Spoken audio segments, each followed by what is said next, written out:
पादप आकेरकी के बारे में पढ़ना है।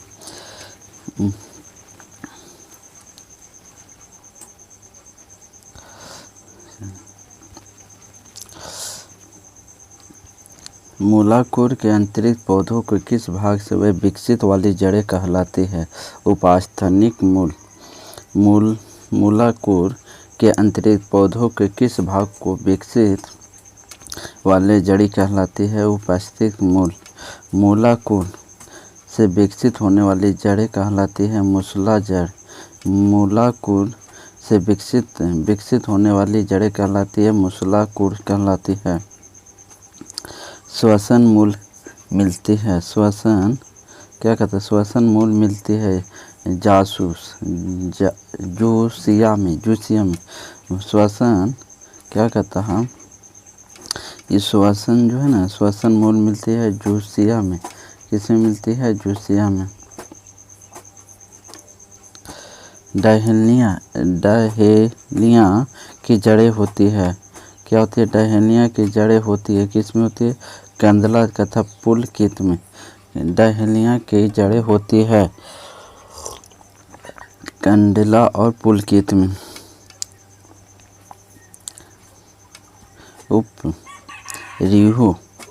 उपरिहो मूल मिलती है। उपरिही मूल मिलती है। किसमें मिलती है? ऑर्किडिस में। नुमेटास्फोरस मूल श्वसन मूल प्रायः मिलते हैं मैंग्रोव पादपों में। नुमेटाफोर्स यह श्वसन मूल प्रायः मिलती है मैंग्रोव पादपों में।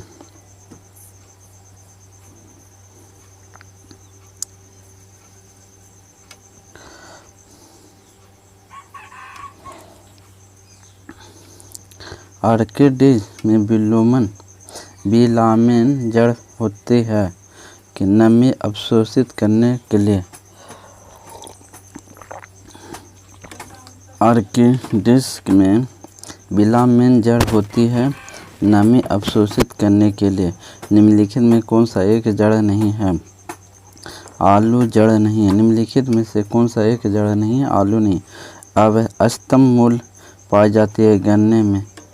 अब स्तंभ मूल पाई जाती है गन्ने में।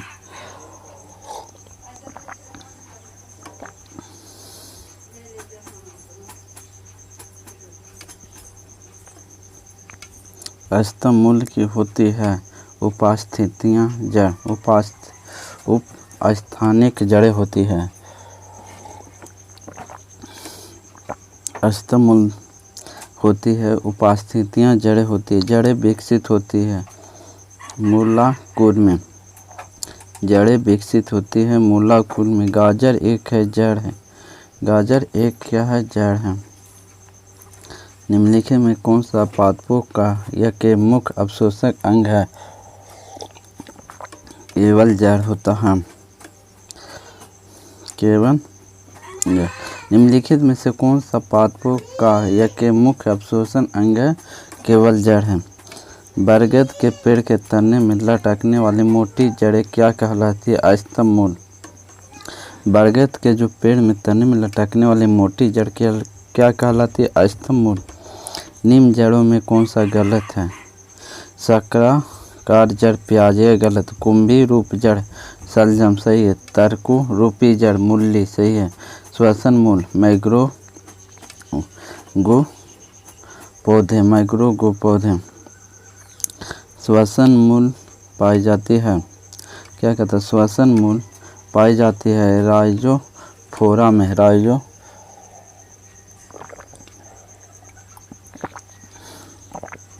श्वसन मूल जड़ पाई जाती है राइजोफोरा में। पान के लता में बनने वाली जड़ कौन सी है? आरोही जड़। पान की लता में बनने वाली जड़ कौन सी है? आरोही जड़। आलू का खाने योग्य भाग होता है तना। आलू का खाने योग्य भाग होता है तना। पनकाया स्तंभ रूपांतरण है तना से। पनकाया स्तंभ रूपांतरण है तना का। नागफनी क्या कहता है, नागफनी में प्रकाश संश्लेषण का कार्य होता है पनकाया स्तंभ द्वारा। नागफनी में प्रकाश संश्लेषण कायम होता है नागफनी के द्वारा। निम्नलिखित में कौन सा एक तना है? आलू। निम्नलिखित में से कौन एक तना है? आलू है। गाजर, शकरकंद, मूली सब तना नहीं है, बाकी आलू तना। पत्ता गोभी में खाद्य पदार्थ का संग्रह कहलाता है। पत्ता गोभी में जो खाद्य पदार्थ का संग्रह कहलाता है पत्तियां कहलाता है। पत्ता गोभी में कौन सा खाद्य पदार्थ है? पत्तियां।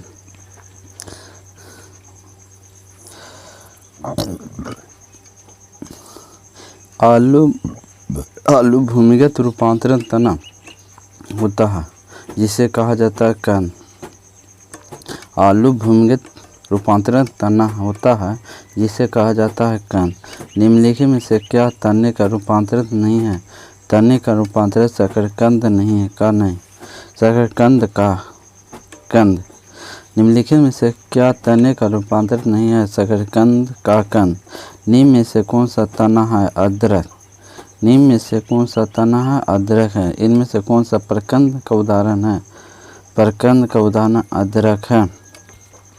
निम्नलिखित में से कौन सा प्रकंद का उदाहरण अदरक है? निम्नलिखित में कौन सा रूपांतरित तना है? आलू। रूपांतरित तना कौन सा है? आलू है।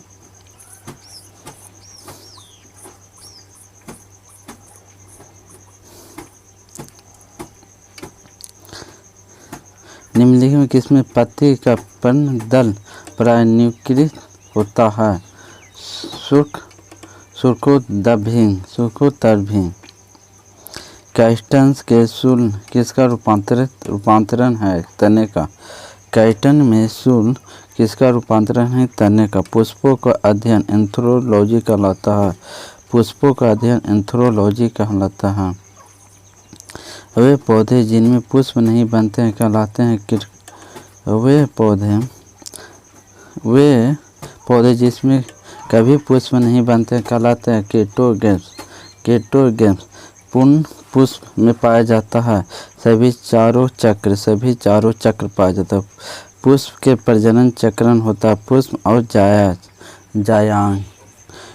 पुष्प के जनन चक्रण होता है पुष्प और जायांग।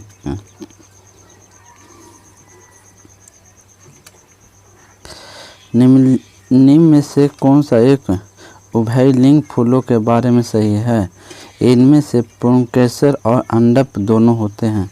इनमें से पुंकेसर और अंडप दोनों होते हैं। कुरिंजी पुष्प के 12 वर्षों में एक बार खिलने के कारण होता है फ्लोरी रिजर्व शास्त्र।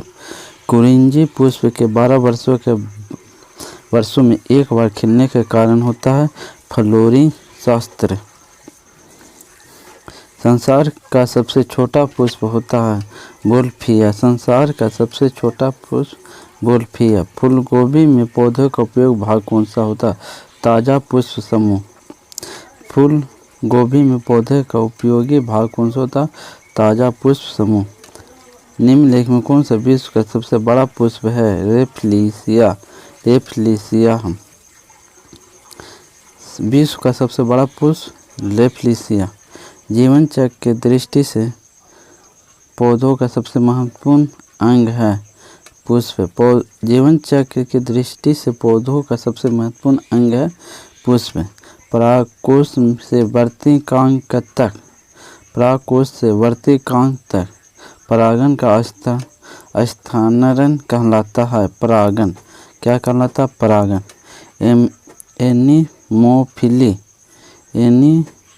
एनीमोफिली परागन है वायु द्वारा। एनीमोफिलिंग परागन है वायु द्वारा। एंटमोफिलिया परागन है कीटों द्वारा। एंटमोफिलिया परागन है कीटों द्वारा। चमगादड़ों द्वारा परागन कहलाता है क्रिस्टोफिली। क्या कहता है? चमगादड़ों द्वारा परागन कहलाता है क्रिस्टोफिली। जूफिलिया परागन होता है जूफिलिया परागन होता है जंतुओं द्वारा। जूफिली परागन होता है जंतु द्वारा। एंथ्रोफिली परागण होता है पक्षियों द्वारा।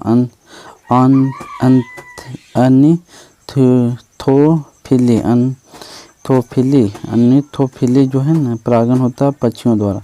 जल द्वारा परागण कहलाता है हाइड्रोफिली कहलाता है जल द्वारा।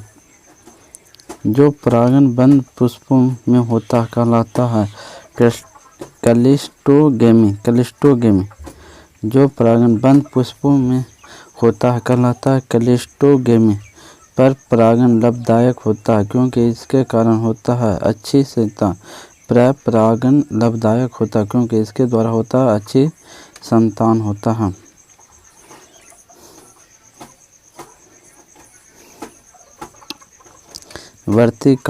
वर्तिकांग में सदैव खुरदरा एवं चिपचिपा होता है। कीट परागित पुष्पों में वर्तिकांग सदैव खुरदरा और चिपचिपा होता है। कीट परागण में घोंघे द्वारा परागण कहलाता है मेलिकोल्फिया। घोंघे द्वारा परागण कहलाता है मेलिकोल्फिया।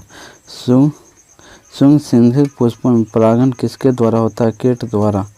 सुगंधित पुष्पों में परागण किसके द्वारा होता है? कीट द्वारा।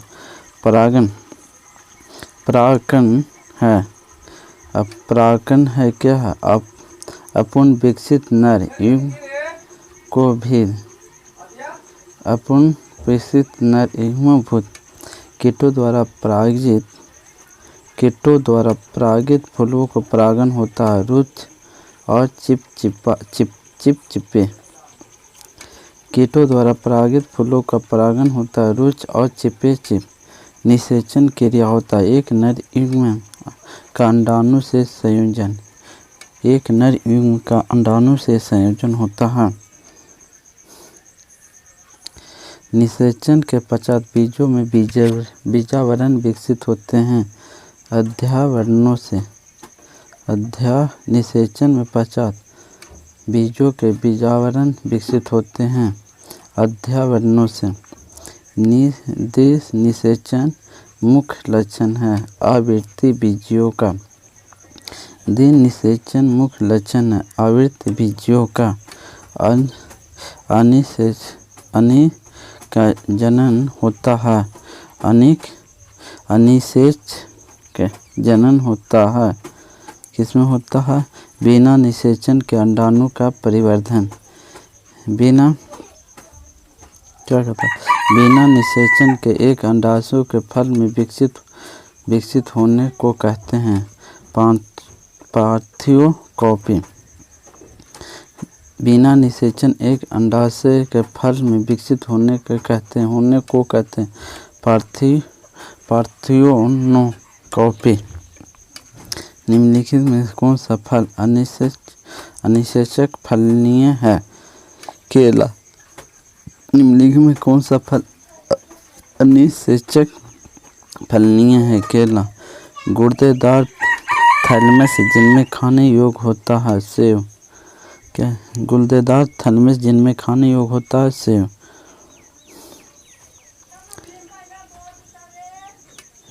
इनमें से कौन सा शतफल का उदाहरण है? आम। एक शतफल परिवर्धित होता है अंडाशय का। आभासी फल का उदाहरण है सेब। नारियल तथा आम के फल होते हैं ड्रूप। पके हुए आम खाने योग्य अंकारीय भाग होता है मध्य फल भित्ति। पके हुए आम को खाने योग्य अंकारीय भाग होता है मध्य फल भित्ति। नारियल का खाने योग्य भाग है भूष्मपोष। लीची फल खाने योग्य भाग है एरियल। लीची फल का खाने योग्य भाग है एरियल है।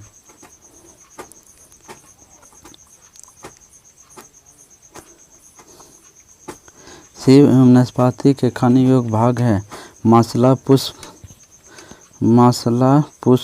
पुष्पान। सेब एवं नाशपाती में खाने योग्य भाग है मासला पुष्पान। फलों का वह प्रकार जिसमें लीची को रखा जा सकता है वह नट है। फलों का वह प्रकार जिसमें लीची को रखा जा सकता है वह है नट। निम्नलिखित में से कौन सा एक लक्षण पादप तन्य रूपांतरण का संकेत है? आलू में आँख का पाया जाना, आलू में आँख का पाया जाना। अनानास किस प्रकार के फल है? साइको से। अनानास किस प्रकार के फल है? साइकोनस। निम्न में से कौन सा युग्म सम्मिलित है? केला जो बेरी है, केला बेरी है। आम बेरी नहीं, टमाटर पोम नहीं, सेव डूब नहीं, केला बेरी सम्मिलित है। निम्नलिखित में कौन सा कारक बीजों को परिकरण द्वारा पादप प्रवर्धन में योगदान नहीं करता है? कवक। कौन नहीं करता योगदान? कवक नहीं करता। हम नाशपाती का कौन सा भाग खाया जाता है? गुद्देदार पुष्पसन। किस पौधे में बीज होता लेकिन फल नहीं? साइकस। बीज विकसित होता है बीजांडों से। बीज विकसित होता बीजांडों से।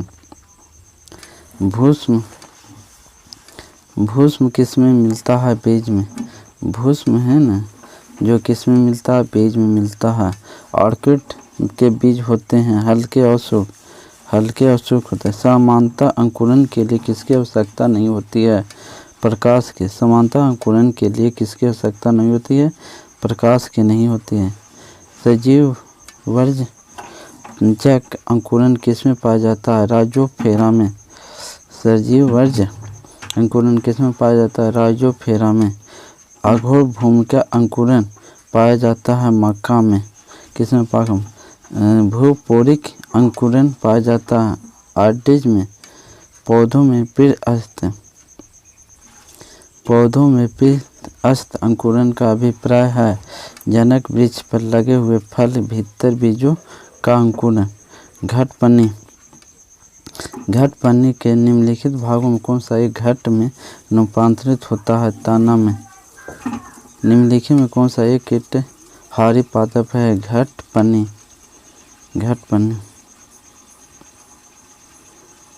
बीजों को किस स्थिति में संरक्षित किया जा सकता है? किस स्थिति में? ठंड और शुष्क स्थिति में। विश्व में सबसे लंबा पौधा कौन है? यूकेलिप्टस है। निम्नलिखित में कौन सा युग्म सम्मिलित नहीं है? घटपन्नी।